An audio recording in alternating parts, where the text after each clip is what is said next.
আগের ভিডিওতে আমি বলেছিলাম বাংলাদেশ ম্যাচ হারার পর কোনো না কোনো অজুহাত রেডি করে রাখবে, আর সেটাই হলো ম্যাচ শুরু হওয়ার আগেই বাংলাদেশ একটা নতুন অজুহাত নিয়ে চলে এসেছে। আর সেটা নিয়ে অলরেডি বাংলাদেশিরা বিভিন্ন রকমের পোস্ট করা শুরু করে দিয়েছে। তো চলো দেখে নেওয়া যাক বাংলাদেশিদের সেই নতুন অজুহাতটা কি। তো চলিয়ে শুরু করতে হ্যাঁ। ভারতে আলাদা বলে খেলা হবে, এটা কি আপনারা জানেন?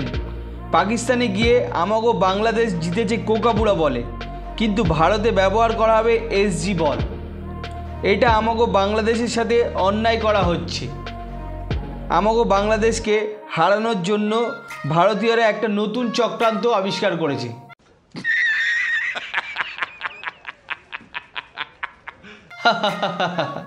বা এই ধরনের পোস্ট বাংলাদেশিরা এখন ভুড়ি ভুড়ি করছে।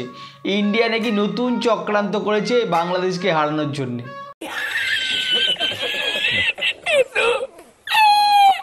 বাংলাদেশিদের কাছে কোনো অপশন নেই, ইন্ডিয়ার কাছে হারবে তারা শিওর, তাই একটা নতুন অজুহাত নিয়ে চলে এসছে। এটা হাস্যকর এই দেশের জনগণের জন্য হাস্যকর। সারা বিশ্ব জানে ইন্ডিয়া তাদের হোমে নিজস্ব বল এসজি বল ইউজ করে, বাট শুধুমাত্র বাংলাদেশ মনে হচ্ছে জানতো না যে ইন্ডিয়া তাদের হোমে এসজি বল ইউজ করে।